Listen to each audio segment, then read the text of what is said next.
Salah satu hal yang paling pesat perkembangannya selama abad ini adalah perkembangan teknologi. Begitu banyak inovasi yang hadir dan begitu banyak juga pembaruan dari inovasi tersebut, sehingga perubahan akan terasa sangat cepat. Tapi bagaimana jika kita kembali ke masa lalu dan mencoba teknologi pada zaman itu, dan kita gunakan untuk kebutuhan saat ini? Selamat datang di segmen terbaru Kang Gadget, yaitu Retro Gadget. Sebuah segmen khusus yang membahas gadget dari masa lalu dan mencoba digunakan pada masa kini. Saya Yolan dari Kang Gadget, and enjoy this video. Halo semua, kembali lagi channel Kang Gadget. Jadi beberapa waktu lalu, gue itu lagi jalan-jalan ke pasar loak yang ada di daerah Jakarta. Nah, terus gue tuh melihat sesuatu yang menarik perhatian gue, yaitu, mana nih ya? Nah, ini dia. Ini adalah sebuah kamera digital. Bentuknya ini tuh mengingatkan gue sama film MIB ya, yang mana ini tuh alat pereset pikiran gitu. Bentuknya unik. Dan ini tuh kondisi kameranya tuh masih utuh banget, masih full set dan juga masih baru.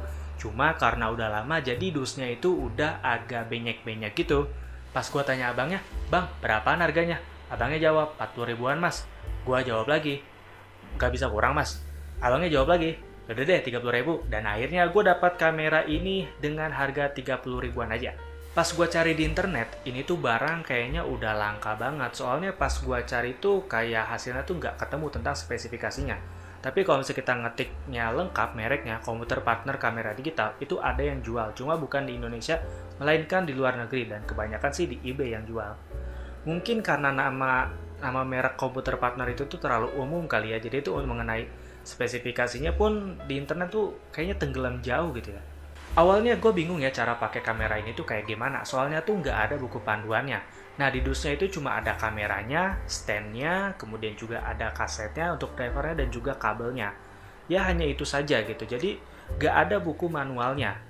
Dan setelah gue baca-baca dusnya, gue melihat tulisan yang mana kalau misalnya baterainya ini habis dalam keadaan masih ada fotonya, maka fotonya tuh akan hilang. Jadi sebisa mungkin sebelum baterainya habis, udah dipindahkan ke komputer. Kalau misalnya telat ya wassalam, fotonya hilang semua.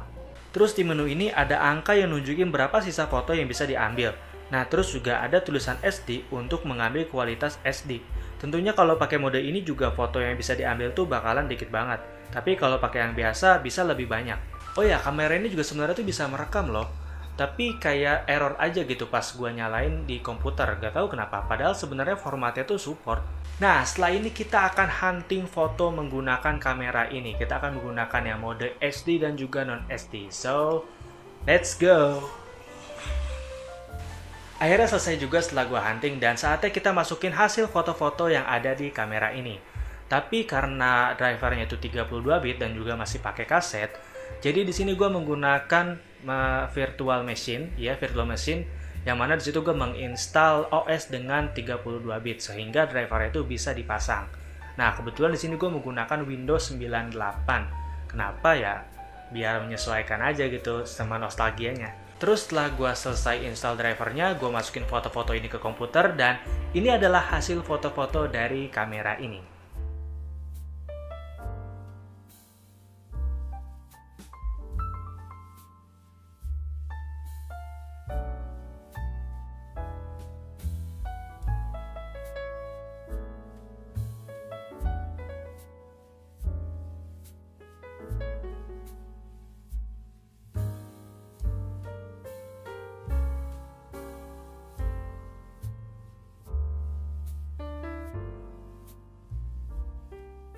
Nah, gimana nih hasilnya? Burik ya?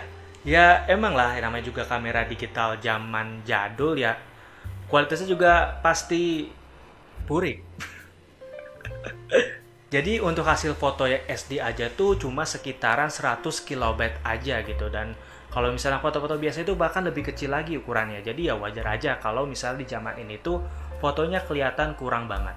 Sebenarnya ada fitur lain juga di kamera ini yang menurut gua keren banget, yaitu kita bisa menggunakan kamera ini sebagai webcam atau bukan webcam sih sebenarnya, foto langsung dari komputer, ngomongnya sih gitu.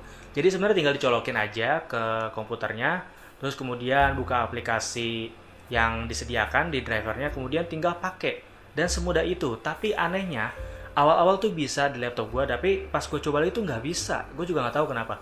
Tapi intinya kameranya sebenarnya bisa dijadikan kamera webcam.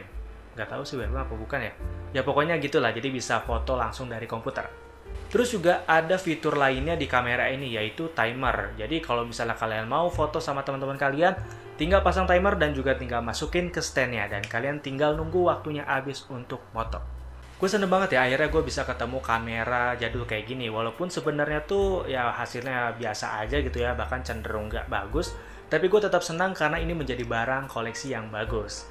Dan kekurangannya ini menurut gue juga bisa jadi kelebihan karena memang ini menunjukkan bahwa pada zaman tersebut kamera digital tuh udah ada dan udah mencoba untuk merevolusioner, artinya pembaruan dari kamera analog. Menurut gue ini udah bagus, suatu kemajuan yang bagus, apalagi bentuknya kayak gini. Menurut gue bentuk kayak gini ini terlalu futuristik banget untuk zamannya. Oh iya, gue lupa ngasih tahu bahwa ini tuh kamera sekitar akhir 90-an sampai awal 2000-an. Kenapa? Karena sebenarnya DDoS-nya itu kompatibel dengan Windows 98. Berarti kemungkinan ya ada di tahun Windows 98 atau mungkin di atasnya dengan spesifikasi minimal Windows 98. Menurut gue ini keren banget ya. Pada zaman tersebut udah ada kamera digital kayak gini. Bentuknya juga futuristik banget dan unik. Gue suka. Sebenarnya ada beberapa barang jadul lagi yang pengen gue review. Salah satunya itu adalah keyboard mechanical dari tahun 90-an. Ini dia cuplikannya.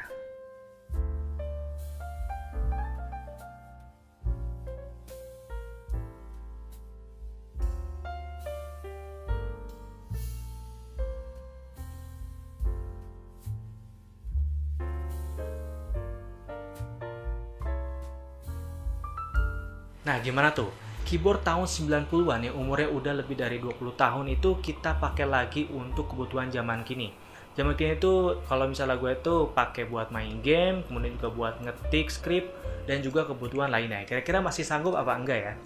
Nah, makanya kalian jangan lupa untuk subscribe channel Kang Gadget dan nyalakan lonceng notifikasinya, oke? Itulah pengalaman gue menggunakan kamera digital komputer partner ini ya. Gimana menurut kalian nih tentang kamera ini dan juga hasil yang didapatkan? Tulis pendapat kalian di kolom komentar. Terima kasih sudah nonton dari awal sampai akhir dan jangan lupa untuk share video ini ke seluruh dunia dan bilang kalau Kang Gadget bikin video tentang retro gadget. Sampai jumpa di episode retro gadget lainnya. Gue Ilham pamit dan bye.